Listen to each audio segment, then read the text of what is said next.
Hello and welcome to Portman Road. This sound indicates an important announcement. Hello again, my friends, and you are my friends, and welcome to today's episode titled King Lambo after the one and the only. No matter stick I get for that poster. One day, there'll be a donation made big enough to burn it. Until then, he lives on. But welcome in. It's a big episode today because there's been lots going on in the world of Ipswich Town. There has been takeover rumours. There's been 3 points again against the top six side. It's gone crazy. You wait all that time for one, and then two come along at once. And of course, we are looking into next week. We've got some big things coming up next week, all full of exciting stuff. And I can see the live chat is already kicking off. And Mike Brown's just WhatsApped me, Crunch, to make you aware. So he may make the entrance at some point through the show. Andrew, welcome in. Hi, all. Great result yesterday. Brilliant weekend win. Lots to talk about. Daryl Jones, who Daryl sold us this dream on Friday night of the American takeovers and the Americana coming to town and all of that.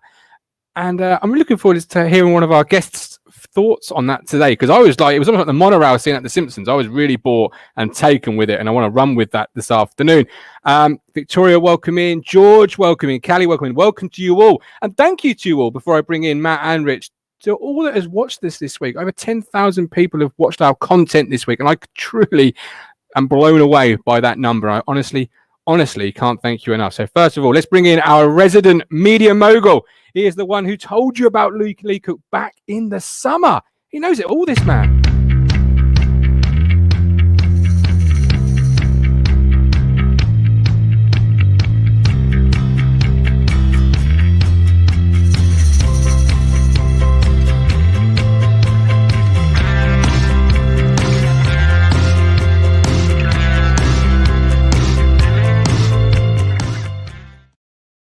Mr. Mogul, welcome in. How you doing? How are you doing? You keep calling him Lee Cook. You've done this since the summer. He used to play for QPR. It's Paul Cook. Me and names don't go, all right? This is why I set nicknames. Because me and names just don't mix. I mean, we really don't. I mean, my son's called Arthur. We've been calling him something else after a year. I mean, you know, it just does not work. But I knew I'd mess up today. You see, we've got royalty in the building this afternoon, and I'm just nervous. I'm blushing now, you see. It's going mad. It's a bright red beacon. How are you? Good, thanks. I'm good. It's a lovely spring-like weather again here in Essex, and I feel like the love of Ipswich has come back with all the news. You know when you go on holiday and it's a bit gloomy, and you take off and you get through the grey clouds, and suddenly you hit that plane, don't you? And it's all blue, and you can see the sunshine. I feel like we're on the cusp of that right now. I feel like we've been through 2 decades of nothing, and now something exciting is going to happen. That's how I feel at the moment. So I was invested in the game yesterday, like I was, way back when. Yeah, because you've not been invested for a while, have you? No. I mean, it's just been we've effectively been watching the game so we can produce the content for all the guys who come to, who give us the honour of coming to watch the content. So that's what we've been doing. Yeah, absolutely. If I could whistle this morning, I think I may have done, because it felt. You're right. It felt that way. It felt like a different.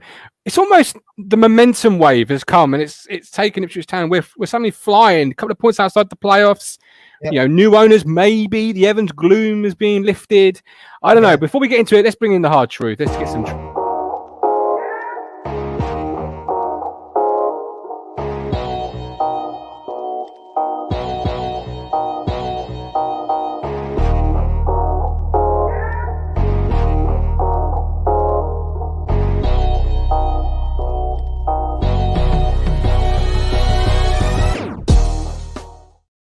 Crunch. Apparently, Paul Cook's been linked with Wednesday, but that's good. We're after Lee Cook, so it's all good. Cookie. Just call him Cookie. He takes charge. I'm in big trouble. I'm going to call him forever and ever. How are you, boys? Someone very quickly, someone I know works in national media floated the idea today that it might suit Lambert to go quickly to take the Sheffield Wednesday job. What? Yep. No, football's a merry-go-round, boys. Football is a merry-go-round. Will tell us all about that. You've popped the balloon there. We were riding a good intro, and then you just popped it with that silly suggestion. Wednesday after Paul Lambert. Get out the door quick. Get on with the new era. Suits me. To be fair, he has played for big clubs, Crunch. He has been around, played for big clubs. What, Matt Phillips? No, Lee Cook. Paul Lambert. So, Crunch, wave of optimism hitting the shores of Portman Road. Are you whistling this morning? Are you feeling? I've just been doing me sums for the 7 games in March. I'll let you know later how many points I'm going for. Oh yes. Oh, that's right. We can also ask one of our guests. So get in the green room there. Get thinking about how many points we might get in March. 5 out of 7 away though, Martin. 5 out of 7 on the road. So I do love a good away day. It's a shame we can't go to these grounds. I do love a good pint and a pie. I like how Rich is already using terms like on the road, NFL, MLB, NHL. Well, it's all everywhere, isn't it? It was everywhere on social media, wasn't it, Matt, on Friday and yesterday when we scored and in the second quarter and all this. It's nice to see everyone feeling like we said earlier, seeing people back interested again, because it's just been, as we know too well, it hasn't been like that for a long time, has it? Did you Tom James, Lambert couldn't get his job at Sheffield Tuesday. I was back celebrating the goals like I would normally. Yeah, it was great. When Judgy bent that one in the top bins. I scared the neighbours. Suddenly he was shouting over the Phillips household.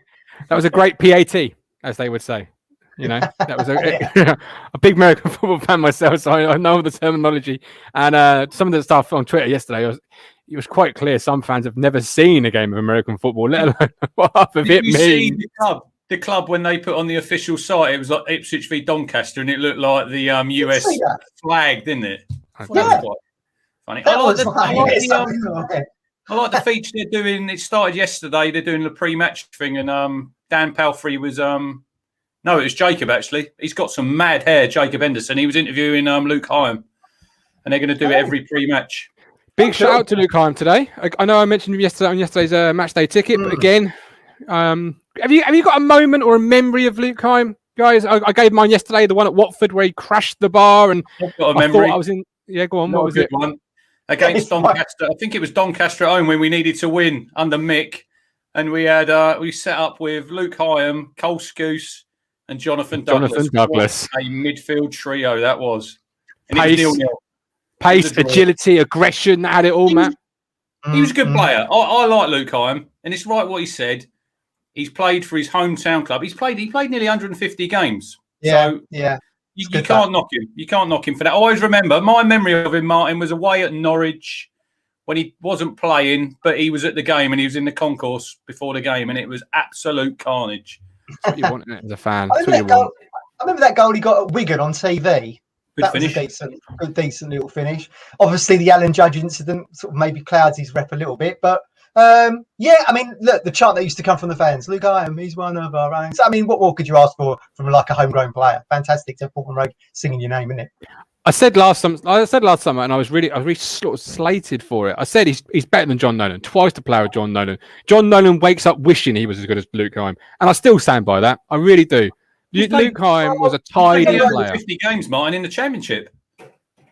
That was where he's.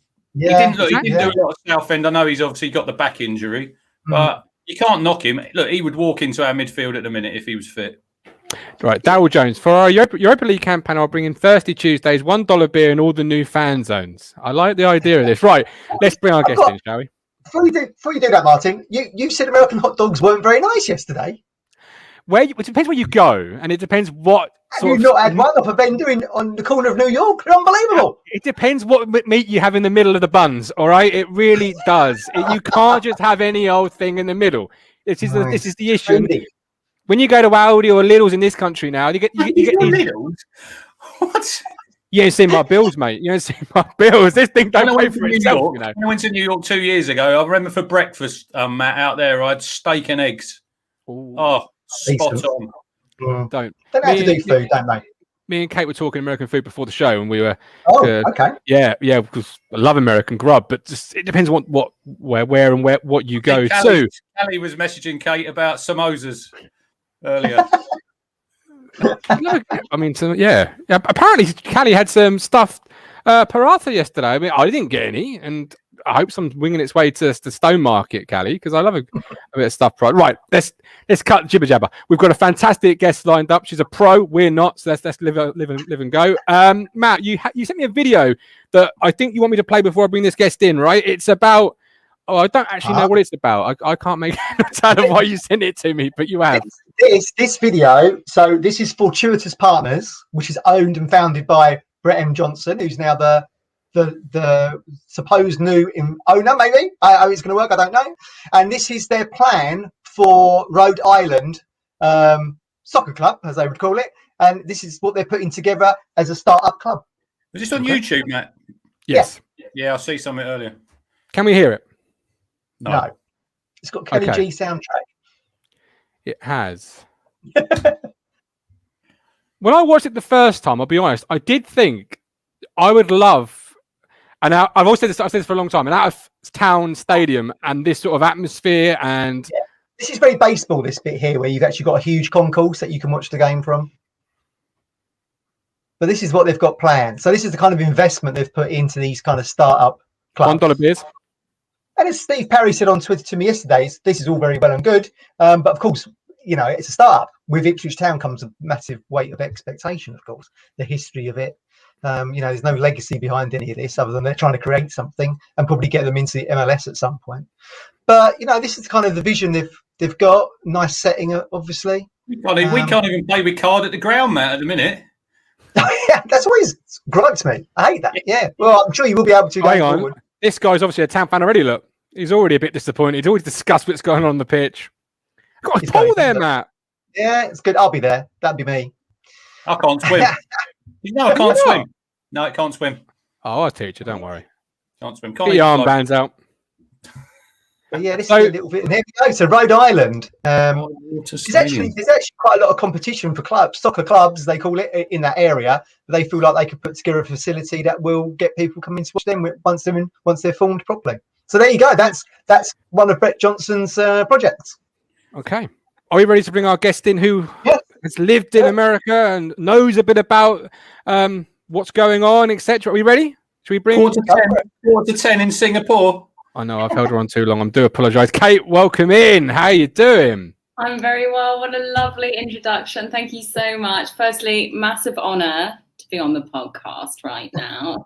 And how wonderful was it to see so many recognisable names scrolling along the bottom there. And it just, I don't know, really just makes me a bit homesick in a good way. But it's great to see so many comments, funny comments. I don't know, all this conversation linking me to food. What's that going to say about me?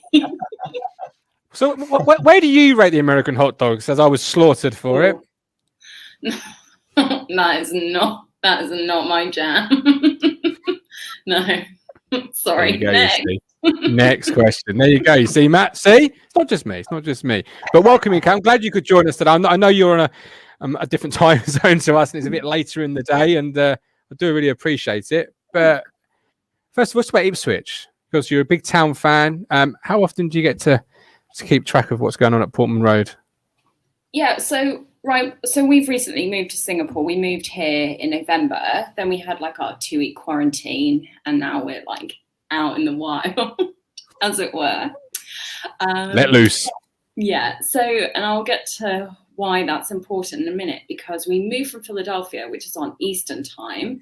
And I know you've got like a couple of viewers who are also on that time zone. And honestly, of all the time zones in the world, Eastern time is the best time zone to be on to watch English Premier League, follow League One, the Championship. Like, it's amazing. And in the States, you just get access to everything. So that's great. And so we moved here thinking, yeah, I'll be fine. I still like follow Ipswich. It's going to be dead easy. It's just going to be like in the States. Wrong. So the games are played at like 3 a.m. here. And it's a really weird feeling because like I get up in the morning and we're like 8 hours ahead of you. But I feel as though I'm behind on the news, or like I'm behind on sports news. So it's all a bit strange, and I'm still trying to like find my cadence, find my gear. But I don't know what I do, kind of like without you guys or Twitter. Those are the days. So I'm seriously contributing to your clicks right now. So, as a journalist yourself, you mentioned those are the days when the Phil Ham stuff came out and the ban and the subsequent fallout. What were your first thoughts on that? So I tweeted like publicly, and I guess it was like the first time I'd spoken about it. So I know firsthand what it's like to be banned. Chris Hughton, is it Chris Hughton who banned you, Kate from Norwich? Yeah. Why did he ban you? Well, I didn't know that. Can you know that? No. Okay, so it's a story about Wes Houlihan wanting to leave. Like, it's so long ago, and it's like, in all honesty, like, it's still quite like a painful experience for me. Like, professionally, I felt like I damaged everything. Obviously, like, I didn't. Like, you know, obviously went off to the States and like had a great career there and everything. But at the time, it was just like really scary of like what to do. So anyway, we were at the training ground. Wes Houlihan walks past, and I'm like, oh, like just jokingly, like, oh, is this like the last time I'm gonna see you? And he was like, rah, rah, rah, rah, sort of like swearing about like how much he hoped that it was like the last time he was gonna be there. And then I tweeted that out, and like, this isn't like today's Twitter rules. This is like years ago, like when, you know, Twitter was first coming out. And later that night, I got a call to say I was banned from Carrow Road. So that's a shame, isn't it? You know, one of England's dumps. Don't worry about that, love. Don't you? You ain't going to worry about being banned from Carrow Road. Don't worry. And I must have been so upset because then I left the country. Well, look, you're on this podcast today. Chris Hughton is not, and Chris Hughton hasn't been. We've invited you. You see, so I would say you've won out of the career stakes so far, Kate. I don't know. Oh, thanks ever so much. So these guys that are buying Ipswich, they're quite big. Am I right thinking it in the States? Sorry, say again.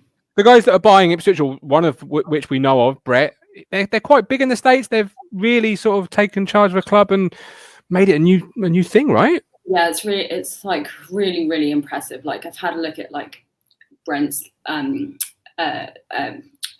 LinkedIn profile, and like, that's great that it's like open, and especially like, you know, if he's going to invest potentially like in our club, like that's just great for the fans to see like the background and sort of caliber of who's going to be involved in the club. So seriously impressive businessman and investor, like just a wealth of experience when it comes to just various different investments.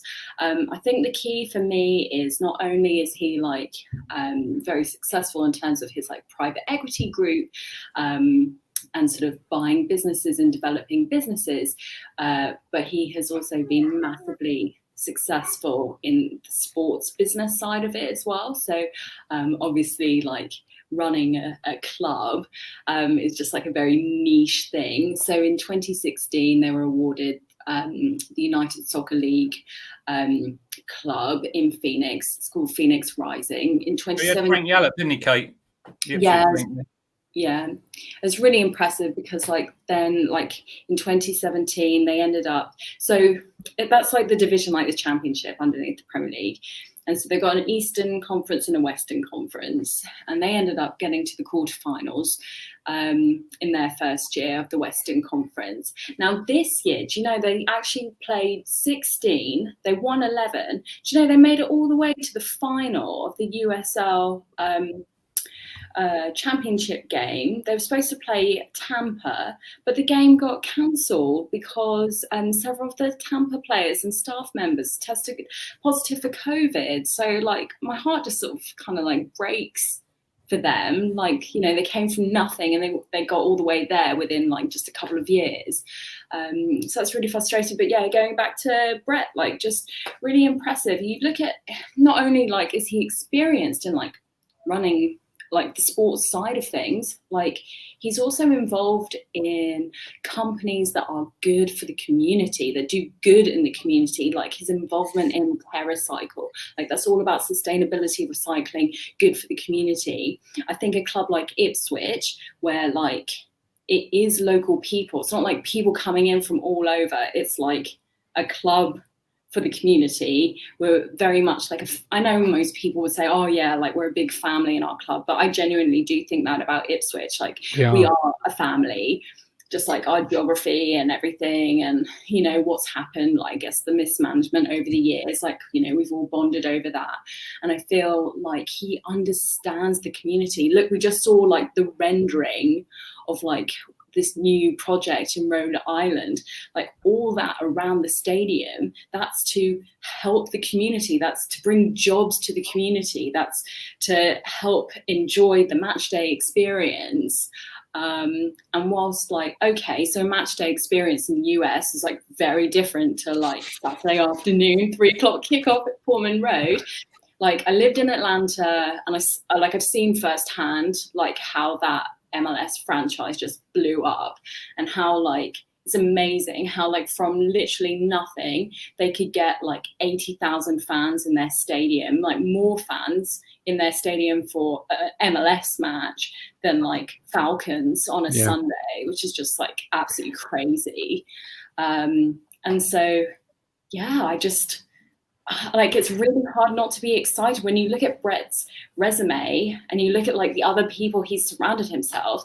Then like you hear him in interviews, you see those renderings, and you're just like, goodness me, like we could be onto some really good stuff here if the deal goes through. Yeah, and something you mentioned there, the community, is something that we feel has been lacking under the current owner, and it'd be really good if that could return, and if somebody came in, and as Daryl says here, he's on the board of FC Harlem, helping inner city kids develop. So this guy, Matt, just seems to really get what it is to be the heart of a community, and that's the football club, and that's always been Ipswich Town FC. Yeah, we've been saying this for months, haven't we? We've kind of, you might probably agree with this, Kate. It feels like under the Evans era, we've lost that kind of the Suffolk spirit, that kind of community. We were saying before we came on air, I mean, we didn't even know what Evans looked like 6-7 years. Which is just not the Ipswich way. It's not our history. You go back to Sheepshanks, you go back to the Cobbolds. Like, it's always been ingrained, isn't it? Like you say, it's a club for the community. So, if you had to give any advice, I guess, Kate, is for when hopefully this new ownership comes in, is to be as transparent as possible and, go the opposite end to what Evans has been like, basically. I think that's what's been really disappointing, like over the last 13 years. Like, as a journalist, like, you study and research and all of that. And I feel like when you're a sports journalist, like you live, breathe sport. And honestly, for like maybe the first 10 years of Evans's reign, if I walk down the street, this is like my club where I had a season ticket for several years. I've put several, hundreds, maybe thousands of pounds into the club in the past. I wouldn't know what he looked like. Like, that's ridiculous. I think I even tweeted like replied to one of your tweets, like, does anyone actually know him? Like, is anyone like friends? Like, you mentioned David Sheepshanks there, and just like, like some people might have grievances or whatever. Put that aside. Like, the man had an aura, like has an aura. Like everyone knew who he was at Portman Road. And like it sort of feeds into that community, doesn't it? And I felt like we had glimmers of that community come back when Lambert came in, and I was like really pro his appointment because I'd covered Norwich before it got banned. I covered Norwich when they got promoted with Lambert, and I like the fact that he was like paying for fans' transport. He was buying fans, town fans' beers, but that's not coming from Evans, is it? So, I'm not saying like Brett and his consortium there are all gonna like fund us at Pine and stuff, but I do feel that they get it more than say the current administration. Yeah. Certainly, evidence we've seen just in that video alone, I think, what they want to create for the community in Rhode Island suggests that, doesn't it? Yeah. And obviously on the Phoenix Rising, has Brett put in charge football people? Because that's something that's often been criticised about Marcus, is that he's calling the shots, rightfully so at the moment. He owns the club, but there's no football guy there outside the manager, and there's nobody making the football decisions when there should be. Is Brett the sort of owner to come in and follow Marcus's way of running, or put somebody in charge that knows football, gets football, and really will know what to do? Well, don't you think it speaks volumes that of all people he got Didier Drogba to like drop everything and like go help this random USL side, not even the team in MLS, like just go help them out. And it's just like, oof, okay, like you've got some serious connections. That's seriously impressive. I can't remember the equivalent of Didier Drogba helping out anyone at Town. No, never. No. And I do like the Sheepshanks reference there from yourself. Sheepshanks was a lovely guy, Crunch. Whenever you saw him, smiley, happy, friendly. That was the club. Yeah, you go to a game. I remember he come in the North Stand. He talked to fans. I've said on here before. I remember when I went to Helsingborgs when we got to the UEFA Cup and we were in Harry's bar and he got carried through the bar. And I know at the time, listen, we were on the crest of a wave, so you're going to get that.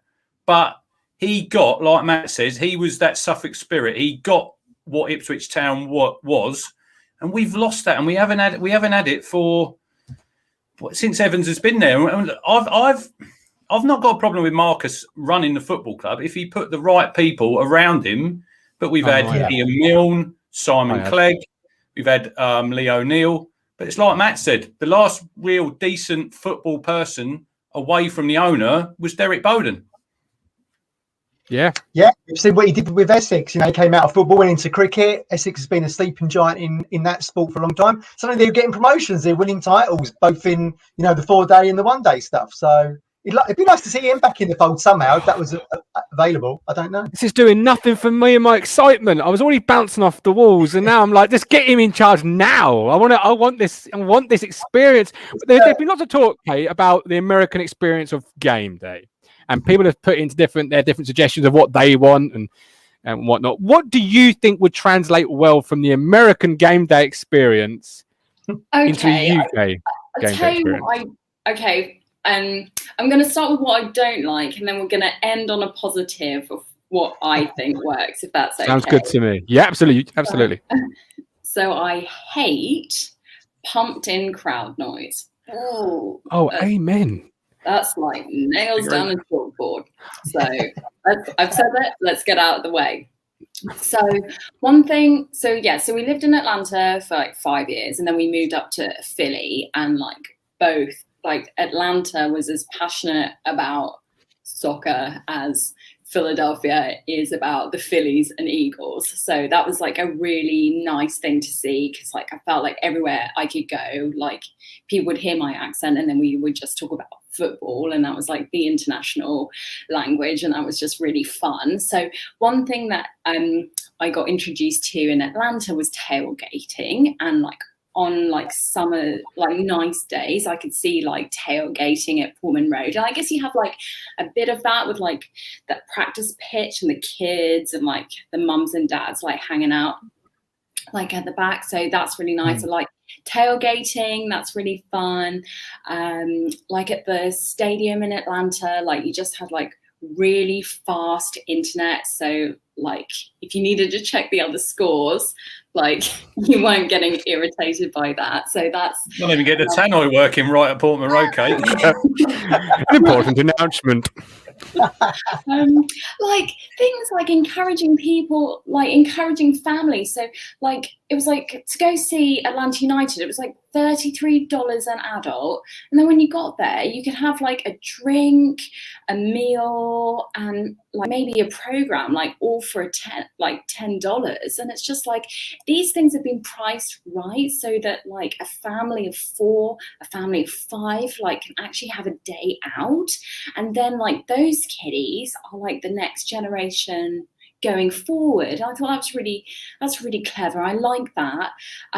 So no for cheerleaders, because that's not really for me either. But using my phrase there, Matt. Not for me. Yeah. But at Atlanta, they had this halo board, and I can't really see it being replicated at Pullman Road, but it was quite cool. Or I don't know, Kiss Cam. I once featured on that with my husband. They did at the wrestling, Maritn. Kiss Cam, didn't they? Fly around the stadium. I've been to 2 WrestleManias, Kate, in New York. So I went to Madison Square Gardens. I went to MetLife, and it's before. I'm just telling Kate. That's fantastic. That's fair. I know it's away from football, but I like the experience of experience. basketball out there. It's great how they put on a show. It's a show. And I know people like back home sort of would say, "Oh, that's cheesy," and yeah, it is, but it creates a great atmosphere.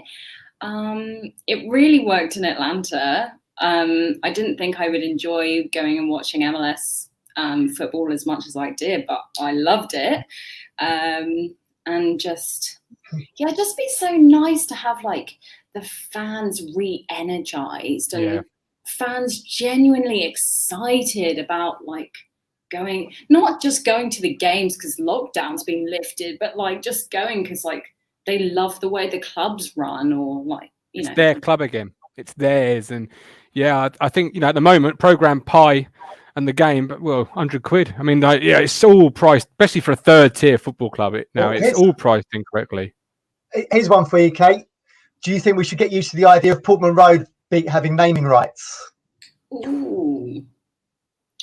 That's got to happen, surely. That's their culture, Adam Platt's message.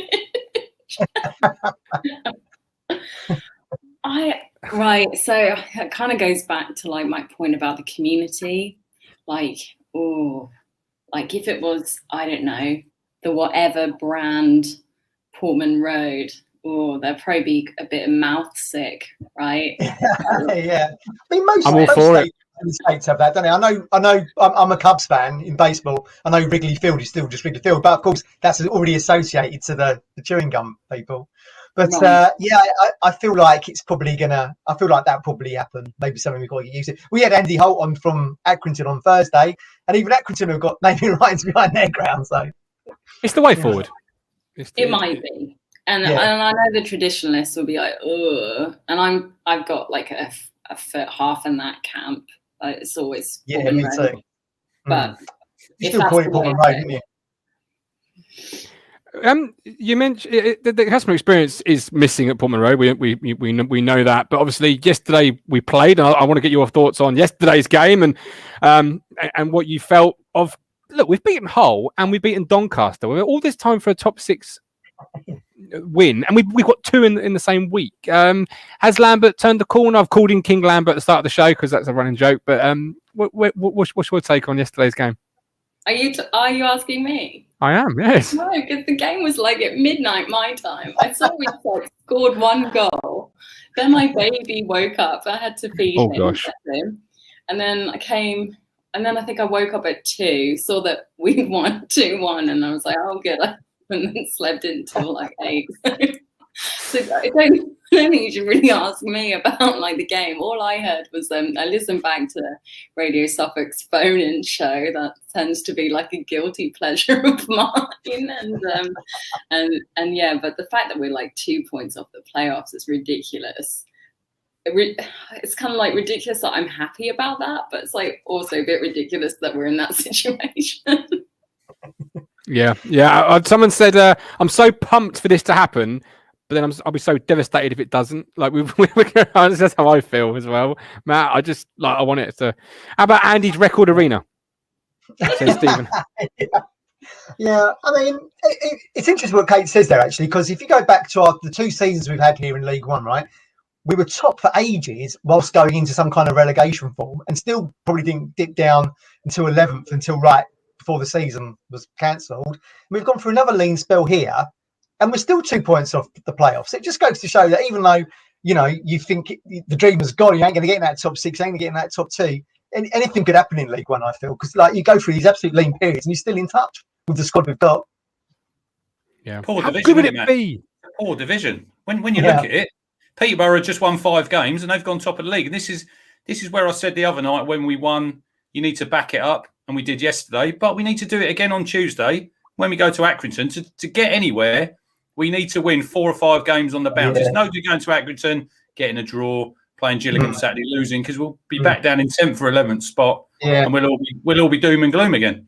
They're on 61 points now, Peterborough. A month ago, they were just behind us, when they came into the game and Portman Road to beat us. So, yeah, you're absolutely right. You've got to put that run together. Absolutely. Green Shoots Arena, says Callie. Obviously, after Marcus Evans' Green Shoots comment. Facebook user, Suffolk Punch Stadium, the Hershey's Bar Bowl, says Mike D. Has Brett? What's Brett Companies? What's his actual business? What is he actually? Well, it's called Fortuitous. It's Fortuitous Partners. Is that right, Kate? That's the name of it. I think one of them is Benevolent Capital. They're a private equity group. So it's It's like realty. Police and fire. I think there was a pension pot there, wasn't there? Well, a main state, which you have to presume is going to be, Rhode Island area or Arizona, given that's where he seems to have his fingers in the pies there. It's interesting that was talking about Drogba there, because the other guy was named in the Athletic article that's coming in on the deal with him is a guy called Berke Bake, who's a huge Galatasaray fan, and that must be where the Drogba link came from, because Drogba played there, didn't he? So maybe he had the pull to get him in. So the funniest thing about that article, it was beautifully written by Matt Slater, and you read it. It's all great. You get to the last line, and I don't know why, but it just tickled me. Is that Ipswich Town declined to comment? I was like, oh, classic town that under Marcus Evans. Well, you listened. Did you hear Paul Lambert's interview last night, Kate? When Brennan was asking him the questions about the takeover, and he kept saying, "Ask Marcus," and Brennan says, "I can't get hold of him," and then he was like laughing, wasn't he? That's the most open and funny I've heard Lambert since he's been at the club. He knows he's going. It's a weird situation for him, right? Because he's going, but he's getting paid for the next 4 years. He's happy. Isn't it? That's beer time, as he said. That's how he's going for a beer. Kate, did you interview him during your when you were covering locally? Did you interview him when he was at Norwich?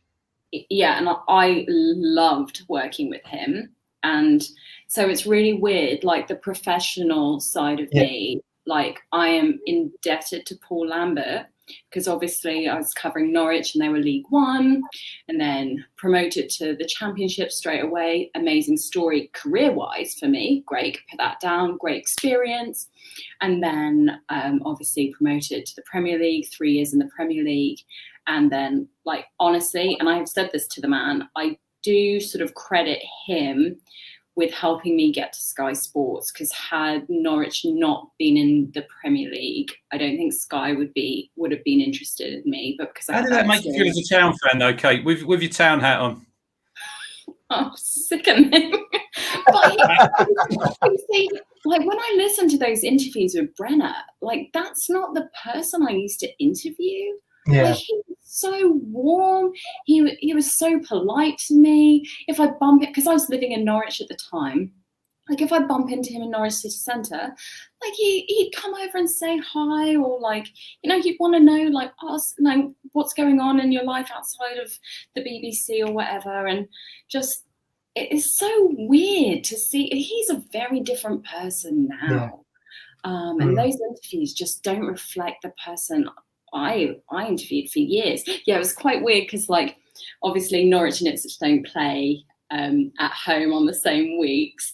So one Saturday it would be Paul Lambert, and then the next Saturday it would be Roy Keane at Portman Road, and that was as a cub reporter, I mean, you couldn't really make it up, could you? Yeah. It was seriously sort of thrown in at the deep end. So but yeah, I was told the same, Kate, when he got the job, but someone, I'm not going to say who it is on air, but someone you will know, I believe, said he texted me and said, "You've got a great guy coming in. He's going to do great stuff for you." And again, I had that kind of optimism that was coming, and we saw it, didn't we? The whirling dervish kind of guy, we call him, when he first was appointed, but he's just a shadow of that now, isn't he? Absolute shadow. Do you think he's been downtrodden, Kate? Do you think he's been downtrodden? Obviously, at Norwich, he had a successful team, and when you're winning, it's obviously a lot easier to be interviewed. And when you're not doing very well, obviously he's not.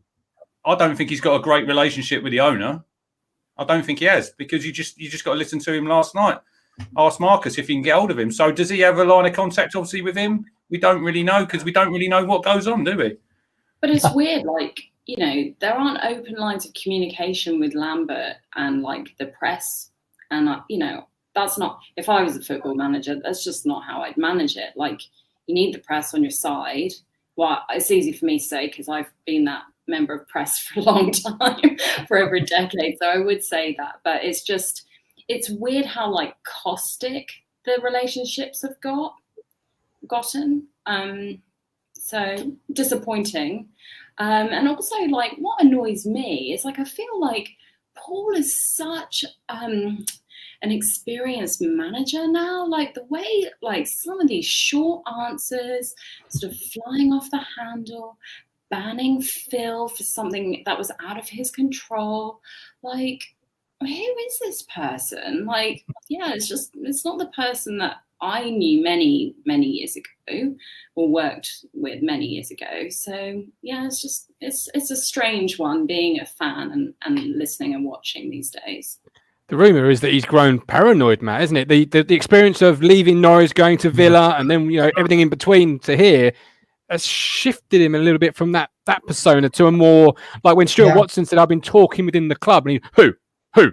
Yeah, he's immediately on the defensive of people who are playing against him. And to be fair, as Adam Flatt says here, he's worked under Randy Lerner, the Venkis, and Evans. I mean, you've hardly had the greatest of owners to work with, Paul. What a trio there. I know. What a meeting that would be. I do feel for him. I really do. I do. I mean, I think, you're right. Ever since Norwich, it's sort of his career's sort of gone downhill a little bit, hasn't he? He didn't get a pre-season at Stoke or Blackburn or Wolves, I believe. So he's always coming into doing that firefighting job, I guess. But if you talk to fans from those clubs, they've got the same gripes that we've got. He's suddenly become very short in his interviews. He starts, sort of making up weird excuses, and as Kate was alluding to there, he's been reading your Twitter, mate. That's why he's been reading your Twitter. He even banned people, Kate, from Villa, guys from like the local paper there. So whenever he feels like he's on hot coals and under pressure, it feels like he starts throwing his weight around a little bit and becoming he would F and Jeff at like people I worked with in the press at Norwich as well. I never had that treatment, so I feel indebted for that. So yeah, it's kind of weird. You would think you need those people on your side, even when especially when things aren't going the way you'd like them to go. He certainly. Sorry, go on. He certainly has got the ump with the East Anglian, hasn't he? Because it takes a lot for them to suddenly run a front page, and we were quite proactive on this show to say that they should take some action, which they did. And funny enough, ever since then, he's barely done a press conference in the week with them. He's put in Stuart Taylor or Matt Gill, wasn't he? Part of the new ownership potentially coming in is this change of manager. Now it's not Lee Cook, it's Paul Cook, whichever one it is. But have you ever had dealings with Mr. Cook, Kate? Have you come across him in your career? No. So from the outside, as a fan, when you hear the name, Paul Cook, I'm making sure that's correct now. I'm looking at him too, thinking, is that right? I've got myself so confused with which Cook it is. So many cooks board of broth. But what are your thoughts on him as a fan? So long as he doesn't come in, buy us all beers and fund our trips to away games, and then it all goes sideways, I'm okay. From the outside, his career's not looked too bad, Crunch. I know you're a big fan. I know Matt's a big fan. I've got a clip to play a bit later on of him telling us all how great he is. Matt likes to be right. I like his interviews because he's obviously a scouser. And when you hear him at the end of the game, Matt, he's been shouting all game, and he's hoarse, and his Scouse accent. He's really like this, and you think, look, he's done well. He's at Chesterfield, Portsmouth, Wigan. Look, he done a great job last season at Wigan, and it was obviously because they had the points off that they went down. Because probably he would have still been there. But there was obviously Sheffield Wednesday. I think they're still linked with him. I think they only offered him till the end of the season, and I think did Sheffield Sheffield Wednesday's owner, did he badmouth Paul Cook a little bit? I can't remember what he said. So I'll be really surprised if he went to Wednesday, because they're desperate now, because it's looking like they're going to get relegated. So would you Sheffield Wednesday, Ipswich? I think personally, I hope he comes to town. I know he's not his biggest fan, but he's got a 51% win rate. So I'm all for him. Look, I was for the Cowleys. I'd still take the Cowleys now if Paul Cook doesn't come in. I think he'll probably suit this new ownership in that he'll be a much more jovial character. I think more like a Joe Roll 2.0, I think. And, I've got friends that support Burnley, and he played for them, obviously, and they said he's the most Scouse man in the world. So I think we can look forward to being a little more less down on this, like Lambert, and more sort of Joe Roll style interviews, I think. Yeah, I think from what I've heard from Kate and from Daryl and this vision and this plan, I think if Paul Cook spends more than 5 minutes in a room with the guy, he will walk out Ipswich Town manager, because if the other option is Wednesday until the end of the season, or this plan of a new club and a new vision and a community and building something from the ground up, almost something that Lambert thought he was getting with Evans. This chance to build something spectacular. I think Paul Cook, I think anyone will walk out. I mean, I've not met the guy and I'm walking out a big Brett fan. It's just an amazing, I can't believe it's happening to my football if it happens. This is almost, I'm dreaming here, and I've been dreaming all weekend. And you're dreaming of drinking pints at the Emirates. And looking at the podcast at Camp Nou, mate. That's it. We're taking it on the road, When we go to Singapore and see Kate for the pre-season tour, and we'll do a podcast in the flesh. It's going to be good. This is the dream, right? Can you do the 14 days in quarantine in one hotel room, though?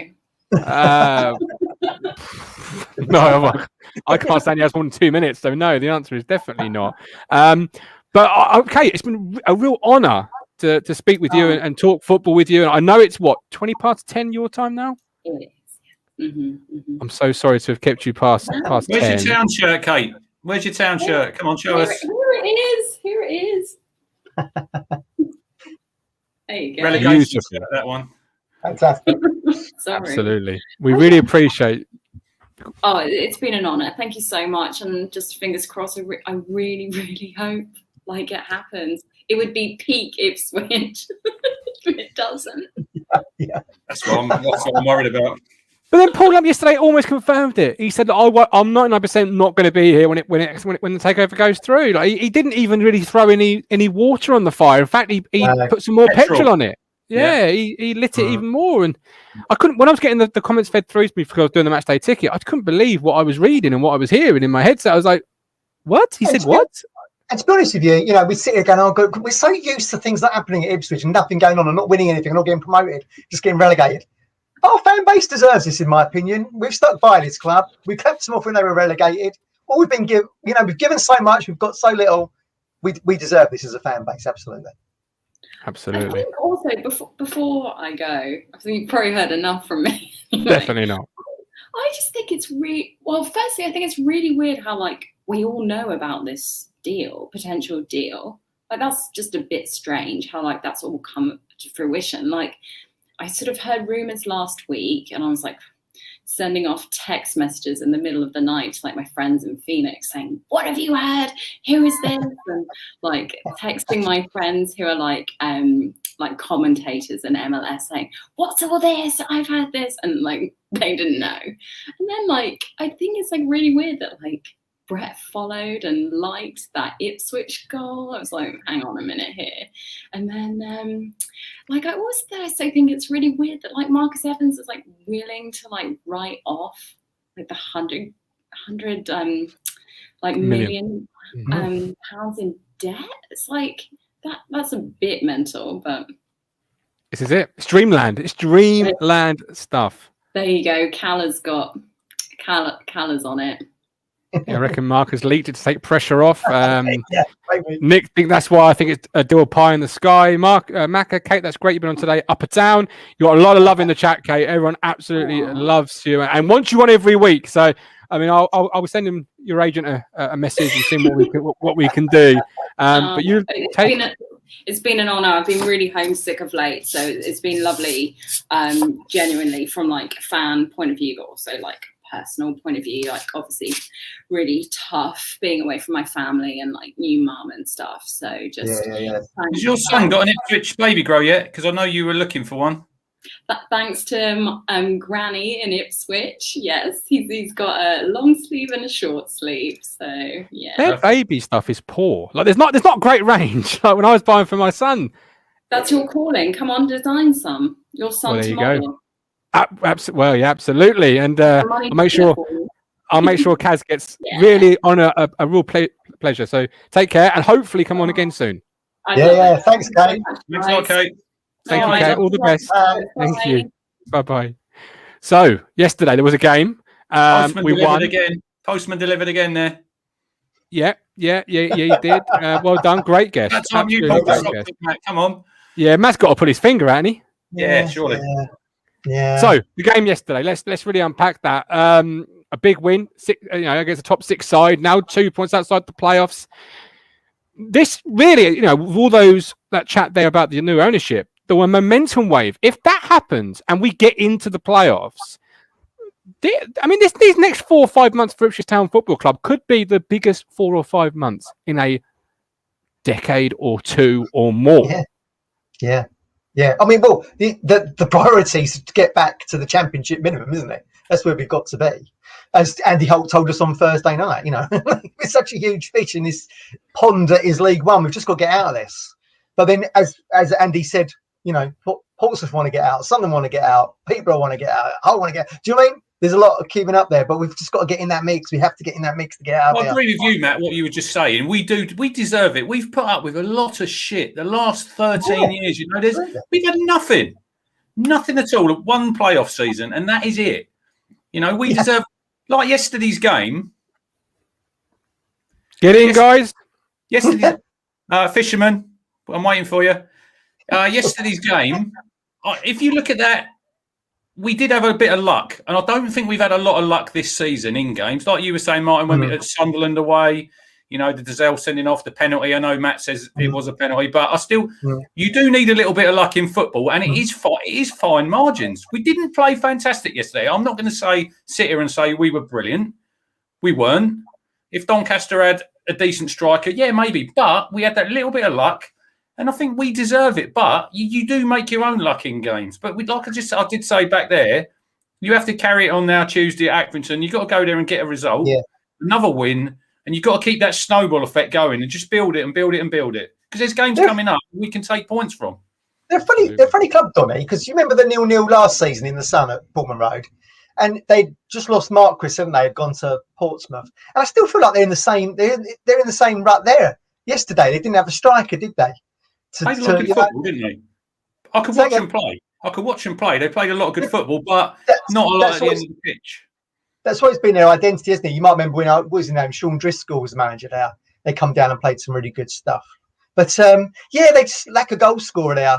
So maybe that could be the club that maybe falls out and we come through. I'll tell you what I was impressed with yesterday. Bostock, who we've mentioned on here previously. Player. You talk about, trying to strengthen our midfield. I'd like to see, he's there on an 18-month deal. Was it Toulouse? Still only 29, mate. He seems like he's been around for years. Well, he has.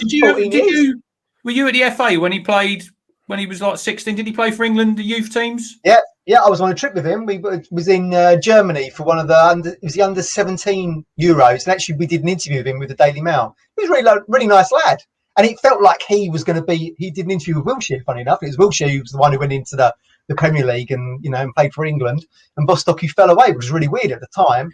But yeah, I feel like he's a bit of a unit, wasn't he? And he was on and Mick Mills even said he sees a lot of the ball. You talk about someone like Flynn Downs going in the summer, for example. I feel like probably Bostock would be a good replacement. It's like young. I think we're going to come on to young players and the Lewis Reed thing. But it is young players at that level. He was like the next big thing. He was at Palace. I think he didn't go to Spurs. Yeah, he was 15 when he made his debut at Palace. So you say he's been around years. He has 14 years. Yeah. The thing is, and this is why the investment is almost coming at the right time, if it does happen, because I don't think Flynn Downs will go in the summer. His value is nothing. He's not played well enough this year. Luke Wolfenden's value is nothing. He's not played. He's not in the bloody team at the moment. Like, if the ownership doesn't change and new investment comes, there's no one to sell this year for money that would really sort of strengthen their hand. And I can see somebody in the VIP area, and I'm going to bring him in a second, Crunch. So get your boxing gloves on, son. But before he does, I've got a big problem at the moment. And it's these people that say it's the players, not the manager. If the players are playing for new contracts, I don't want them next year. If they're mercenaries that are only motivated by possibly new ownership, but will sit on their laurels for 6 months to a year when they're nice and tied up, I don't want them at my football club. Someone tweeting, I can't remember who it was. I was going to send it to you last night, Martin. They basically said the same. The players are absolute shithouses. They haven't played all season, haven't been playing. All of a sudden, what's going on? New manager, new owners. This is not just synonymous with Town. This is footballers in general. They're all mercenaries. Is it? Because James Norwell's not been fit, and he has been our linchpin. I put up some stats last night. Breathtaking. how much he has put into this football club on his, on the pitch since his return. Goals, assists, he holds the ball up. Then you've got Parrott. I'm not Parrott. I don't think he's particularly fantastic, but he's so much better than anybody else we've played behind the striker all year. Fact. What did we call him yesterday? Drilling and Sears, Dreers, Dreers. But yesterday I said to Crunch, Matt, Drilling and Sears were your front two for a large portion of the season with Hawkins. Like, there's a reason why we were crap, and that's a big part of it. Then you've got Wilson returning back to fitness. I don't like the guy, but he's no nonsense. Well, not quite Mowbray, but a bit Mowbray in the sense of head it, kick it, lump it. End of story. Him and Toto are good together. Toto looks a much more solid defender than he with Wilson by his side than maybe the younger lads, your Wolfenden or McGuinness. But I feel like with the players, I mean, this form has come from nowhere. We weren't expecting to go and win 1-0 Hull City, were we? So and I don't ever believe in coincidences. I do feel like what's going on behind the scenes is maybe driving this, but we can't judge players as we would ourselves as fans, because they're not fans. It's their job. And sometimes, Rich, you'll go and do your job and you'll get on the tracks and you've got a banging headache and you don't feel like it. Players are going to be exactly the same when they for games on the radio. Always.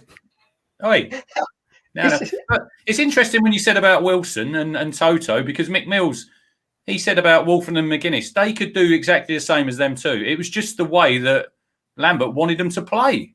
Defenders, as far as I'm concerned, defenders are there to defend. Stop the ball going in the net, head it, kick it, block it. They're not there to pass it about, spray it about. We're in League One, Matt. We're in League One. We're not Premier League, Champions League. We don't want John Stones, Diaz, spraying it out from the back. The goalkeeper, Ederson, fires all his passes for Man City. Keep it simple. We don't want false number 9s and all this free up front and what. We don't need that. Keep it simple. And we've been playing it a bit more direct, getting forward quicker, and it's all right. Look, we can all criticise Drinnan, we can all criticise Hawkins, but you look at them when they played up front on their own, the rest of the players about 30 yards away from them. Yeah. Forward's got Parrott.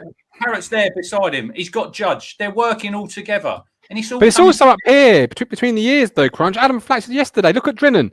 Hold the ball in the corner, man. What's he do? Lumps it in the middle and gives the ball away. And then they launch an attack from it. He's got nothing between the ears. What about that cross? Like Adam said, it's just landed in his back garden. Do you know what I mean? So, what did you say about Mike Brown yesterday? He's here. So, what did you say? Reissue your challenge there, Crunch. Well, I basically said to him the other night, you cannot come on here. Is he on the bank? Where are you? Are you fishing? No, mate. I just come back from my lake. I just. Did you catch anything? No, I was doing some work down there. That's an absolutely unbelievable setup you got down there, Mike. Is that your own lake? Yeah, buddy. Yeah, well, it's not my own lake. I lease it off the Ministry of Defence. Yeah, it's a cracking little venue. It's only coming down. We got to do a show from there, Maritn. Yeah, definitely, definitely. On the lake. I tell you, it's a nightmare. Go on then. Lovely little what place. do you think? What do I think? Give the manager some credit. Say his name, Mike. Lost in a million years. No, I'm not going to go down that road with you, boys. Not at all. Listen, I'm with you, Maritn.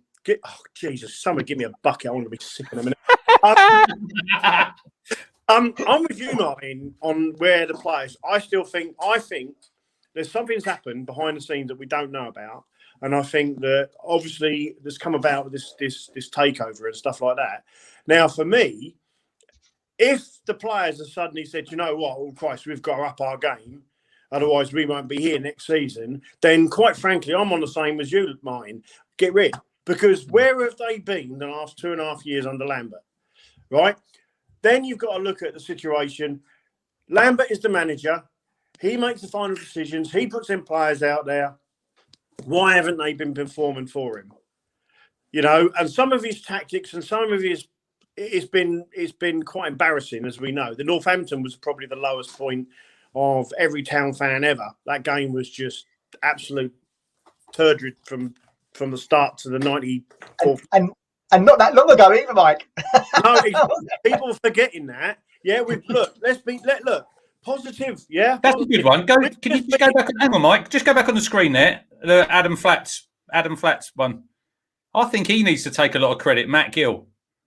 I really do. Gilly to end the season. Perhaps. But again, the staff have got to, the three staff there have got to look at themselves and say, hang on a minute, where has this been for the last 2.5 years? It wasn't so long ago that we were sat here absolutely in tears moaning about Northampton, and then suddenly we win 2 good games. And let's be honest, I thought, Donny, but I tell you what, Donny were better side and we beat them, and that weren't through us through doing all the tippy tappy passing. It was really dogged defending. So I don't agree with George. I don't agree with George's comment there. I don't agree with George's comment. We weren't allowed to say anything against him for almost 2.5 years. Look, I'm a massive Lambert critic. I'm not coming on here and saying I'm not like him up there with a poster. I'm not. No. I just think he looks like he's finally found something. Look, we could all say, is it because he knows he's going? The pressure's off. The players know that there's new ownership coming in. There's going to be a new manager. And I'm with you two there. Shithouses. If that is the case, Mike, they're absolute shithouses, the players. Yeah. And I'll tell you what, one of them would be the captain, first out the door. Because he... Oh, yeah, but he should have gone the sum of the relegation crunch. Definitely. That squad gave up. Bart said that. Then cut the head off at the root and you move on. Simple as that. I want to challenge this 2.5 year stuff I keep hearing. Because you can't blame Lambert, in my opinion, for the relegation when players are coming out and saying we gave up in October. Nobody was going to change that relegation. That squad was rotten to the core. We then had half a season of really good football, top of the table, love and life. Then half a season of rubbish. And then this season is still ongoing. So where's the 2.5 years of really bad football come from? We've had, a year max? Possibly if you combine 2 seasons so far together. I keep hearing the last 2.5 years has been shit. Hasn't all been shit. Oh, it hasn't been great, has it? I mean, let's go back. Let's go back to the start when Lambert came in October. Okay, Matt Lambert is allegedly an experienced Premiership, Championship, League One manager, right? Yep. Right. He did better than Hurst with that squad, right? I'm telling you now, Mick McCarthy would have saved us that season, regardless of what we all think and what, I honestly believe... My granddad will should be a bike. You can't say that. Yeah, I'm sorry, but we can, right? Because, anybody, like I said, if you've got a real good footballing brain about you could see who's a good manager and who's not a good manager.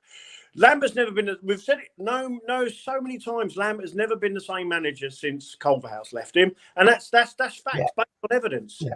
And the reality is that, we went down with a whimper. Some of it's got to be blamed on Lambert. Some of it's got to be blamed on the players. I'm under no illusions. I agree. For them players to give up in October, them players should have gone. But Lambert had the opportunity to get in League One and start fresh, but he didn't. He kept the so-called wonder captain, and he kept a few of the dog shit that's still there today, right? And then tried to play tippy-tappy passing from the back. Yeah, right, and it didn't work. And how many times it did for half a season?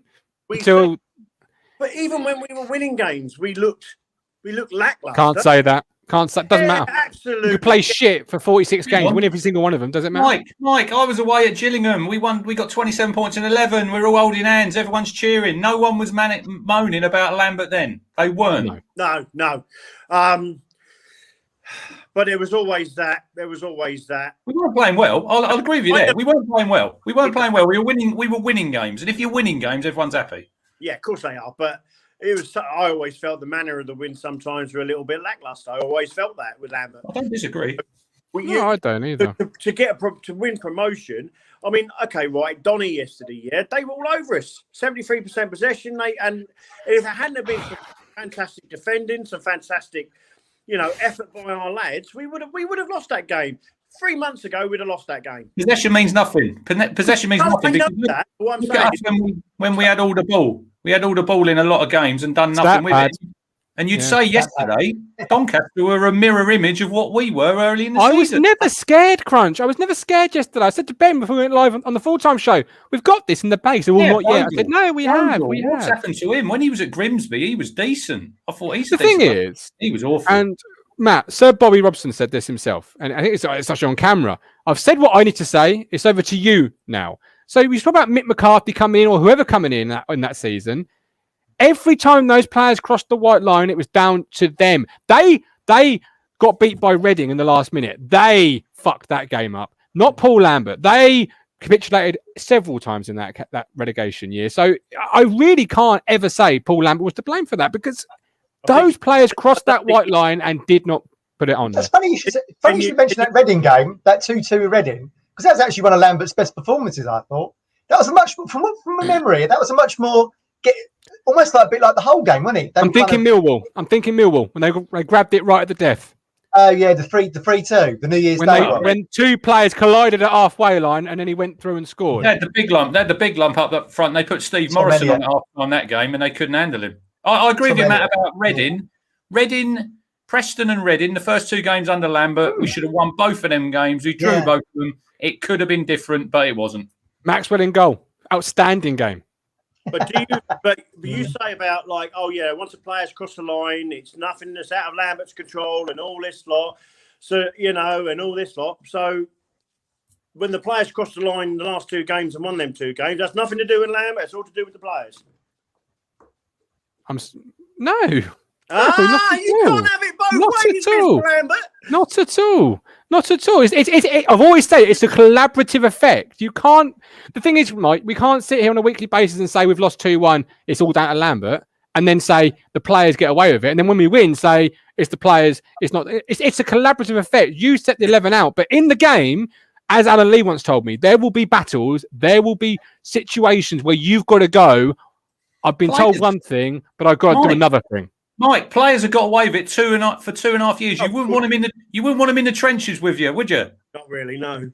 Not a chance. The only players. I mean, do you know what? One of the players that's impressed me more this season since he's come back has been Kenlock. I think he's been been a world of difference from the Kenlock. Interesting. You should say that, because you keep telling me that no one's got better under Paul Lambert. So only one player, but that was it down to Paul Lambert, or was the fact he'd been sat on the bench for God knows how long and needed to prove himself?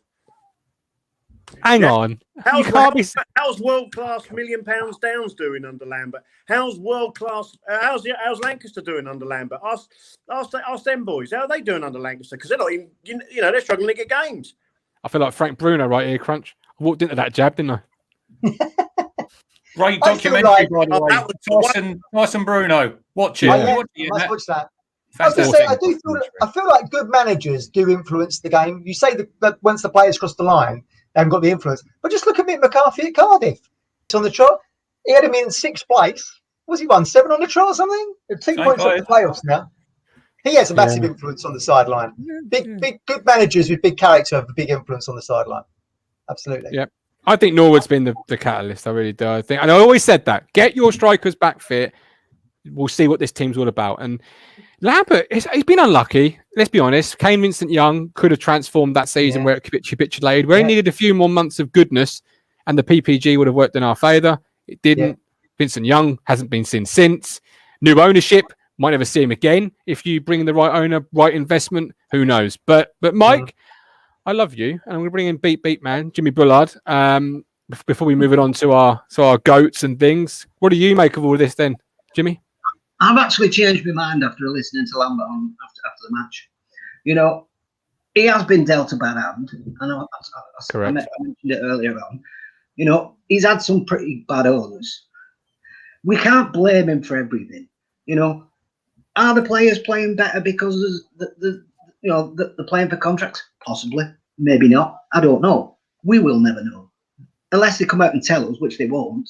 We'll never know. I think the change of system suits them better. They're enjoying it. It's simple. It's easy. Everyone knows what they're doing. I think beforehand it was a bit complicated. You get young lads trying to do stuff that they're not really happy with, and the league doesn't help you. I saw that game yesterday. They were playing like we were. We were playing like Burton and people like, and we were closing them down when they had the ball passing it at the back. That was just like us earlier on in the season, or should I say, a couple of months ago. And it's like a complete chalk and cheese. Yeah, it's like complete chalk and cheese to what it was a couple of months ago. And it was like, sorry to go me again. 1 minute. What? What's going on there? Oh, big man. What's happened there? He's got to do the washing up. Yes. Wait, I see an argument coming on in that household in a minute. Oh, brilliant. Are you right there, Is he Jim? back? Is he back? Yeah, back, how much back? money do you want to take me back? It's Oh, takeaway there he now. is now. She wants to know how much money it got out of me. No, but it's like, where were I now? Right, yeah. It's like, it was just like chalk and cheese, but we can blame the manager, we can blame the players. You know, it looks like the time is coming to an end. I'd rather just draw a line in the sand and look to the future. The next Lost generation. sound.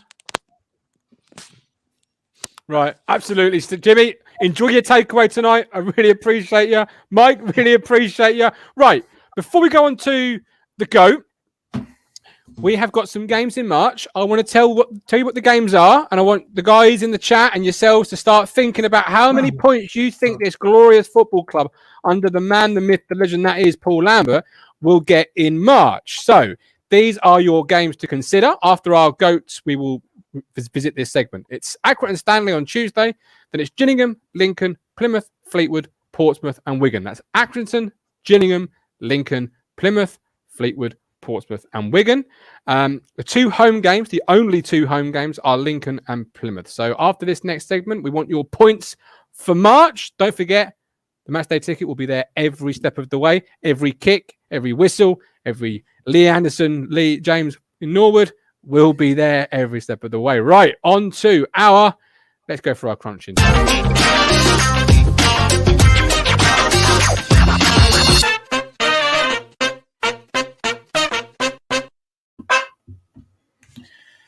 Right. Did anybody watch the EFL highlights yesterday or this morning? No. I haven't watched it yet. The Quest one. So, you want to watch the Bournemouth-Watford, Matt? Guy called is it Lerma? Plays for Bournemouth. Mm-hmm. Diving all over the place. Right. He's got... shocking. So, in the week, I see this clip. I sent it to Martin. And then I was thinking back to... do you remember in 2002, the World Cup in South Korea? You know, simulation in the game has been...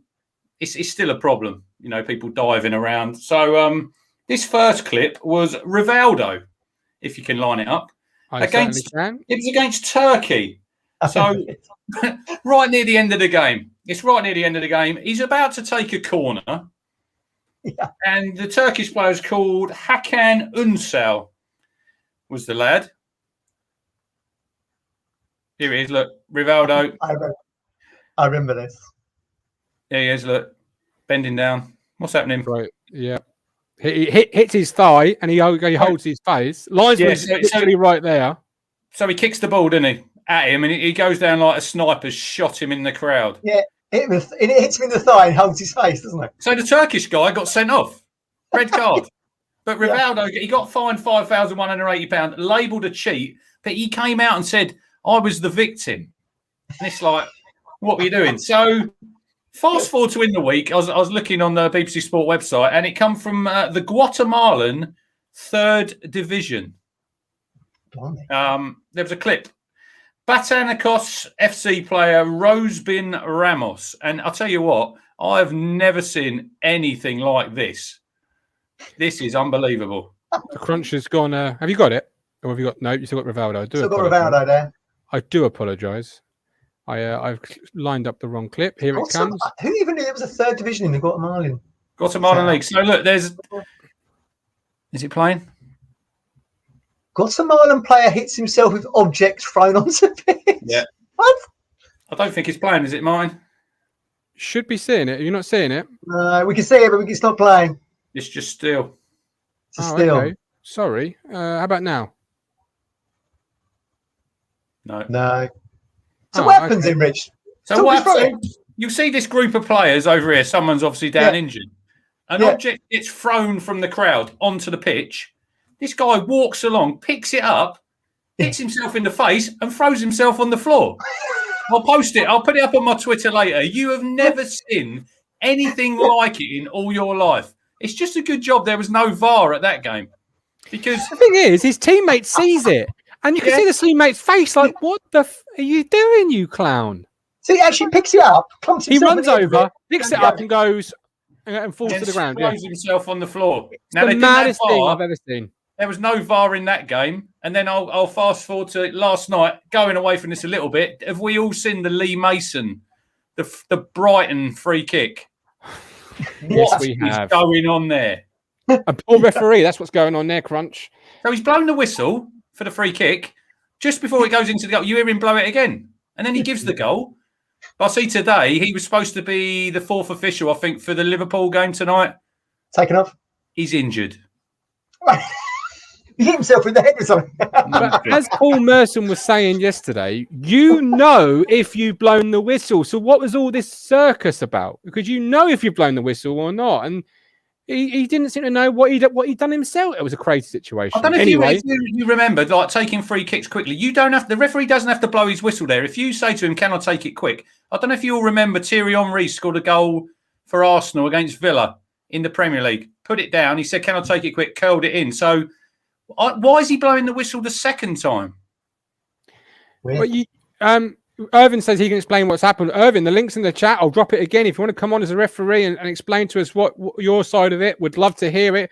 But from my side of it, I remember as a player, you always used to have to say to the referee, "Whistle, please." If you said "whistle, please," the referee had to have a whistle before the free kick. If you didn't say it, if you didn't ask him for it, it was almost carte blanche for the for the player to come up and. Why is he blowing it the second time? This is what I can't get my head around. No, me neither. And if everyone wants to come on, he's more than welcome. Because obviously now, with no fans in the ground, you can hear it a lot clearer. You can hear it all, can't you? Yeah. In the meantime, we'll go to this wonderful story.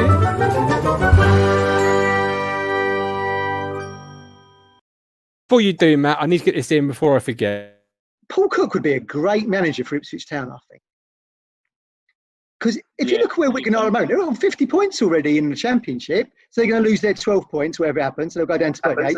But that team was struggling massively with us last season. And now they're mid-table. He was really good at had almost 50% win record there, playing good football. And remember they beat us in the FA Cup under him 2-3 seasons back. I think he'd be a really good manager for Ipswich. Not sure why the audio was all messed up in that one. What is that on your computer today? I don't know. No, that was actually on the clip. So weird. Well, that was back in July, wasn't it? One of our first, maybe our second, third, fourth show, something like that. We were talking about him. So yeah, it's weird. It's probably getting about 20 viewers at the start. yeah. With our lockdown haircuts.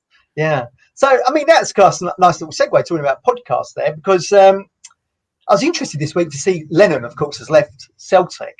So I've been watching a podcast. It's really good. If you're interested in Scottish football and if you've got an interest in Celtic, it's called A Celtic State of Mind. So you just put that into YouTube or on your podcast, whatever. And it's run by a guy called Paul John Dykes. And they have like a evolving cast similar to what we have here. And then a guy on there called Tony Haggerty used to work for the Daily Record or something in Scotland. So he used to be a journalist. He's got a book out as well on Amazon. Tony Haggerty. And it's really interesting how, even though we're a much smaller club than them, Celtic Park holds 60,000 supporters. They've won 51 titles, 40 Scottish Cups. Even though we're much smaller than them in the football sphere, they've got exactly the same kind of wish list as we've got. So Tony was saying, who now comes in to replace Lennon? We need to entice someone who's going to be a top draw candidate and it's going to be box office for season tickets, because they've got like 59,000 season ticket holders. Exactly what we've been saying, isn't it? Who's going to front that brochure when it lands on our doorstep come March, April, and hopefully we have fans back in the stadium next season? Who's going to be that one that gets us reconnected again? Now we've got maybe the new ownership coming. That's going to be a connection in itself, but you still want that figurehead. So that was very interesting. And then Tony and Paul were saying that, they need a new culture at the club. Again, look at what we've got. New culture in a club that is lost from top to bottom. That kind of describes the Evans era, doesn't it? Last 13 years. Repair the disconnect that exists between boardroom, the first 11 and supporter level. They feel disconnected from the club, exactly the same as us. Someone that's box office, we've said that already. A manager that has enough pedigree to attract decent players. Goes back to what Martin's always saying. Transition in the summer. We've got 17 players out of contract. A lot of people go in. New people need to come in. We need a figurehead that's going to be able to help with that one. And also, Tony says, get a tune out of what remains. Again, important. Maybe we'll see that between now and the end of the season if Paul Cook does come in. and someone who can work with the youth. You know, Celtic also pride themselves on bringing youth players through like we do. You know, Dobber and Lancaster have dropped off the edge, haven't they, in the last, month or so. So I think I go to Celtic. Do you know I think I go to Celtic when you're saying all that? What's that? Lampard. Really? Can you imagine the money being that would generate? Lampard versus Gerrard versus Lampard. I can see that happening. Yeah. So that's what, they're worried that they're going to try and do it on the cheap, their board. So they don't want a Steve Clark, they don't want a Jack Ross. They're looking at maybe an Eddie Howe or some of these bigger names that they would like to entice there. So that's very interesting that even though we're polar opposites in terms of we're League One and they've got a 60,000 seat stadium, that wish list is exactly the same as what we've got. That's because the Scottish football is not, I'm going to say it, it's not prestigious. It's a funny one, isn't it? They're an absolutely huge club. They're absolutely huge fish in a really small pond. It's a funny one, isn't it? I guess it's all boils down to how and having the manager in that's going to be better than Gerrard and put Celtic ahead of Rangers. That's what it boils down to. But then if they also, why would you? But they also want to compete in Europe as well. I mean, obviously they won the European Cup in '67 under Jock Stein, so they want to get back into that world a little bit. But interesting. A Celtic state of mind, really good. They do like daily shows. Like I say, have a different cast on there each day. Really good. Slater was on when he met. Yes, indeed. They were interested to see. I was chatting to Paul John Dykes about it. Yeah, they were interested to see Stuart had been on our show on the Tuesday. I think they had him Wednesday, so they were interested to see that. But yeah, I think he signed, didn't he, from Celtic to Ipswich? Was that how he went? Yeah, because he went from West Ham. Lou McCarthy took him to Celtic, and then he was only there about a season. Yeah, then he come to ours. Yeah, really good pod. It's really good. Brilliant. Yeah, it is a good watch. I'm glad you've put me onto it. I really do. And actually, just to round up, I think if Rangers and Celtic, that old question, how would they do in English football? I think with their fan base and the size of their football, have you got a flower vase for a mug there, Matt? Like you got this one? No, this is you like a vase. This is a mug. Well, my it's actually an anniversary. I'll tell everybody because some people might not know this. It's actually 2 years today since my dad's funeral. So he died 2 years ago, and it was interesting to see with Stuart Taylor, father passing away from dementia, because my dad had that as well. So this is my little mug that remembers him, my Tony Phillips mug, or glass, should I say? So yeah, a little nod for Dad whilst we're doing the pod. Absolutely, 100%. I'm glad I mentioned it now. I really am. But yeah, I do think Celtic Rangers will be huge in English football with their money and the fan base and all of that. Right, points time. We've got the games. Yes. Guys, girls in the chat, let me know what you feel. I'll run through it again. You got Accrington Stanley away, Gillingham away, Lincoln at home. Currently, Gillingham early kickoff. 1 o'clock. Caught me out. Yeah. Plymouth at home, Fleetwood away, Portsmouth away, and Wigan Athletic away. 21 points up for grabs. What do we think we're going to go for? Matt, kick us off. Well, so Accrington. I mean, we did this at Christmas time, and I was really pessimistic. So I've got optimistic. I'm seeing 3 points everywhere. So Accrington, look, we love Andy, don't we? We love Andy Hull. Yeah. I should tell everybody I bought an Accrington mug after Andy was on. It was the least I could do to put some money in their coffers. I love that guy. So I think we'll win at Accrington. I feel like we could get 3 points there. That's my one. Do you want me to go through my list now? Yes, please. Yeah. So 3 points at Accrington. Now I'm going to go 3 points at Gillingham. I think Lincoln's going to have with 6 points back to back there. Fine. I think we'll draw with Lincoln at home. 49 points. Plymouth, I think we're going to beat. Plymouth will beat 3. Fleetwood, I think we'll go 2 and get 3. Pompey, difficult. I think that we could lose there, and I think we'll beat Wigan. So I've got so what's that? 6, 7, 10, 16 points. Okay, Crunch. Before you have your say, you got Stephen Parry with 15, Stuart with 15, Josh with 15. Stuart and Josh both appreciated you yesterday on the show. Matt's ticket, great points. Loved you contributing. Lee, 16 points. 16 points with James Norwood up front. Lee, that seems a bit low for you. Tony Mann, 12. Facebook user 17. Gary's got 10. Chris got 13. Adam at 15. Blakey. 10, you won't sell ads with that sort of mentality, mate. Daniel Barnard, 11 with Lambert in charge, 16 with Cook. Daniel, I hope you are being well, my man, and looking after you in the Claydon. Keep it up, my friend. Callie with 17. Crunch, what about you, my friend? The only thing I've gone different in mine is a draw at Accrington, and Matt went for a win there. So I've done everything else is the same, 14 points. 14. So if you go in and look, 2 points a game, that's what they say the average. That's what you should be looking at. So I'll be happy with 14. Only defeat Portsmouth away tough place to go, but they haven't been doing very well at home, Matt. So we have to assume Cook is going to be in place in March. That's what I'm assuming anyway. So he'll be in charge for some of these games. Okay. So if you have those points returns, do you then rock the boat? As in, do you stop the momentum train? Do you tinker with it? Do you play with it if you're the new owner? Or do you say, we might have something here we didn't know about, so we're going to let this play out now? Cook's not going to be waiting, is he? He'll be in place. If the new owner comes in, he's going to have a new manager. That's just the way it'll be. And then if it all goes wrong, that's his first mistake. The fans will say, if you hadn't changed it, who knows? I do feel like, yes, I know Joe Fed said this from Blue Monday. He said this as well. Was Matt Gill in charge yesterday's game? Oh, fucking wind it in. Oh, Joe was having a go about bloody Taylor getting involved. Like even Jimmy Walker had the iPad out. Did you see him? Not Taylor Walker. That's what I mean. I felt like they were in charge yesterday. That's the impression I got. If you saw the camera down on the touchline, he was just saying, look here, we're at full time match day ticket. You know, get on. That's what he was saying. Would you give if you're Paul Cook? I wonder, or if you as part of the new owners, because I feel sorry for Matt Gill. He's burnt so many bridges to come to Ipswich. Because he's highly thought of at Norwich and was, and now he's burnt them bridges to come to us. I just wonder if he might be kept on. I know a lot of Paul Cook's coaching team stayed with Wigan when he left, Liam Richardson, all those guys. I just wonder how he'd put his back room together, but maybe you do need a new voice. I don't know. But I feel sorry for Matt Gill. I feel like, I don't know. I feel sorry for him a little bit. Gilly is who I would have given it to if Lambert had gone. Not Dyer. I'd have given it to Gilly and see what you had with a young manager like him, and because he's got a good reputation in the game, as you say. Norwich were desperate to keep him by all accounts.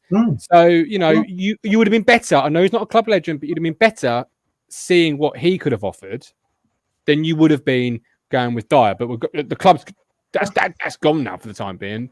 He coached up at Tranmere, didn't he? He was a coach at Tranmere, and of course Cook's from Liverpool. I wonder if they know mutual people. I don't know, but.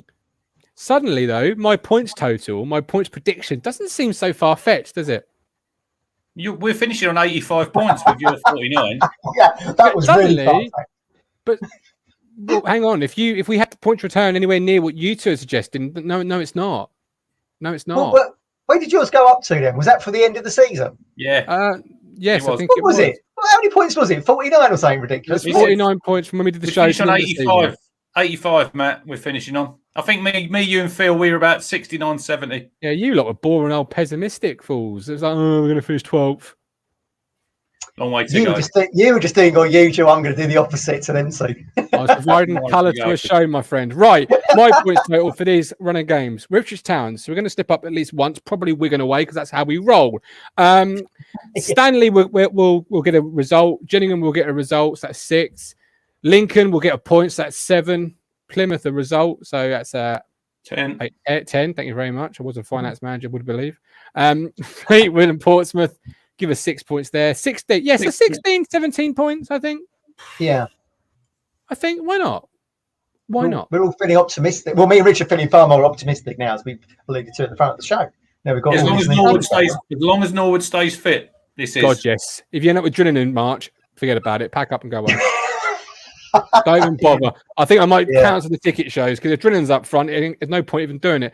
But if those results come in, guys, April suddenly looks a really good month, and we could be laughing. We've got Irv, the referee, joining us. Irv, wow, Irv, where are you joining us from, Irv?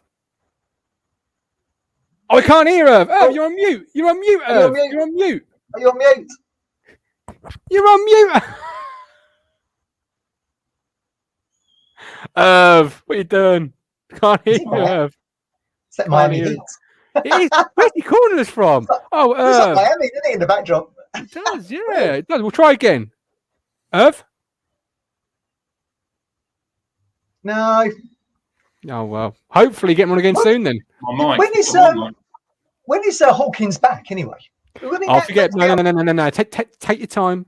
Don't rush it. Well, I'm only thinking that with Paul Cook, I don't think Paul Cook signed it for Portsmouth, did he? But he does play 4-2-3-1, but I've been told he does like to have a tall striker in that focal point. So that could actually be playing to Hawkins' hands if Norwood was to get injured. What? Are you saying if Paul Cook or Lee Cook or any cook gets put in charge, Gordon end Ramsay, another go.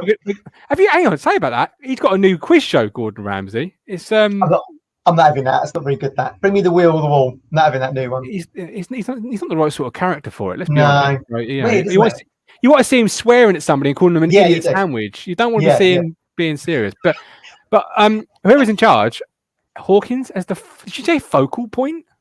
Well, he was against Blackpool when we won 4-1. He played that central role, didn't he? I'm using Mike Brown line here. They won despite Ollie Hawkins, not because of Ollie Hawkins. All I'm actually saying is that Cook likes to have a big, almost like a target man, and Hawkins would, even though he's probably better with his feet than he is in the air. Hawkins, get back to the building site. Yeah. Right. Okay. We'll see. Right. So anyway, what a show today. I've really enjoyed it. Matt, Matt, what about our goats? oh no, it's an hour and a half. All right, go on then. Go on then. This is quite important. This upset us, didn't it? You're right. Go for it. Yeah, sorry, my mistake. Go on, Matt. It's a double go. It's a double go. So I'm sure everyone has seen the tweet that the young lad Lewis Reed put out about the treatment he got at the academy. And that really saddened me to read that because, Marcus Evans is often telling us to, leave your season ticket money into the club, invest into the academy. You can pay a dividend into the academy, I think, monthly, however it works. So to read that he had really bad treatment, and he's a young lad living away from home, and they put him in the digs and everything, and no one even asked him how he was getting on, how was he coping away from home. He was struggling, and one of the kids said he was given his dinner was lettuce and baked beans. I was like, really? Yeah, there was a lad called Jake Alley. He was a goalkeeper. He had some bad treatment as well. I thought it was like, I just thought it was disgusting. I've got good friends of mine actually. How's one of the keepers for Colchester, and they've got like one of them big townhouses. So he's got the top floor, and I think he's loving life there. But it really saddened me to read this because we had Frank come on and said when he arrived late at Portman Road to for his trial, he went and stayed at Bobby Robson's house. It just is more disconnect under the Evans era. It really saddened me, especially when we're told to invest into the academy, and then that's the culture there. I don't like that. I don't think, Matt, this is just an Ipswich Town problem, because you've only got to look at Jeremy Whiston, the young lad at Man City who was let go by them. He committed suicide, sadly. And it's like I've messaged Lewis and he messaged me. I think we're going to get him on here. He said, my aim to help make change when it comes to the aftercare at football academies is I don't want anyone else to go through something similar to what I did during and after he was released. He's 300 miles away from home, comes from Swansea. So I think all young kids, they see football, don't they? Premier League football. They see it's a glamorous career, and it isn't. We all know what's the percentage that actually makes it to a first team footballer. Not very often, but it's like he said. He went to Colchester. He was injured at Town, scored a hat trick for the under-18s, played against them. He went there on trial. He was doing really well. And then obviously the pandemic come, so they didn't sign him. And they didn't even let him know. He had no contact from the club, Ipswich, telling him that he'd been released. And it's mental health, a lot of it now, in football. And you have to look after these young kids because they've got dreams and they're thinking, I'm going to make it a professional footballer. That's it, zero. What happens after that is what we want to know. And I feel like Daryl made a very good point on the show the other night, the Friday show. I mean, you look at Barcelona, they've got La Masia, which is where all the kids stay, which is just adjacent. If you've been to Nou Camp, you can see it adjacent to the stadium.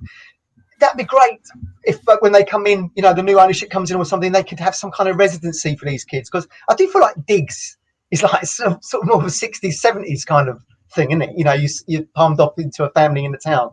It'd be nice if they, if we're actually serious about producing academy players, we actually give them a facility that they feel at home in. But I mean, I was seeing this story actually reminded me of Gary Neville's biography, some of you might have read it, where even like the second year apprentices would cause absolute havoc for the kids that were coming through, like the class of 92. Like they would get attacked with wire wool brushes, thrown in the tumble dryer, smacked with a ball wrapped in a wet towel, held down on a massage table and given a dead arm until Brian Kidd. I went to an evening when Kieran Dyer had his book out. I went to an evening at the club. Jermaine Jenis was there, and he was saying when he was at Town, and he didn't say who it was. This is when the youngsters had to go in the dressing room and clear up the kit. Yeah. And a player, they used to wear a slip, didn't they? You know, jock strap. Someone had taken his shit in that and left it on the dressing room floor for him to pick up. It's terrible. It's hazing, isn't it? It's big in America. It's big in hazing. Yes, yeah. Like that's what they call it. There was a huge thing in America with a player called Richie Incognito, and another player, and this player left the sport of American football, I think, due to it. I can't quite remember it. So my memory is hazy on this subject. But yeah, it was something. It's hazing. It's bullying. It's different bits and pieces. Yeah. And this was happening to the. See, I don't agree with that. These lads and parents should know the score. Well, why would you assume that's going to happen? A lot of times, the parents are hundreds of miles away. They've sent, as I think this article said, there was kids from Ireland, France, and different countries. Like, you send your child away and you expect a level of care. And I was really upset to read it for him, the player, but also because of my football club. And I think I always thought my football club was getting that side of it right, with the safeguarding officers and with Brian Clewer as the overseer of it all. And I really felt there was one thing about my football club that I could pin my hat on. It was that to read it really sort of really shot me rug away from your feet, and you were shocked. But as Rich says there, and we just went through that Gary Neville stuff. You know, that happened to the class of '92. That kind of like hazing thing. It only stopped when Brian Kidd, who was Fergie's assistant, found out about it, called him one to the room and told him to stop it. But yeah, it goes on everywhere. I was watching this morning. I sent it to you on the group when he was doing that interview. I think it was on the Twitter feed, and he was saying when he was on about Jeremy Whiston, who committed suicide, and he said he was driving over the Orwell Bridge, and it come into his head.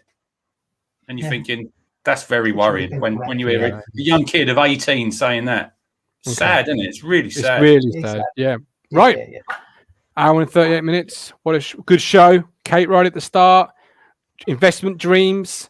Another 3 points. Beautiful sunshine in Essex as well, Matt. It's almost feeling like spring, isn't it, Matt? It's looking very spring-like. Not a cloud in the sky. A few little clouds over there. But you know what I'm thinking? It could be a bit of snow in the air tomorrow. No, but it could be an avalanche. I'm sorry, I got itchy finger. Say it again. There could be an avalanche in them there hills. In March.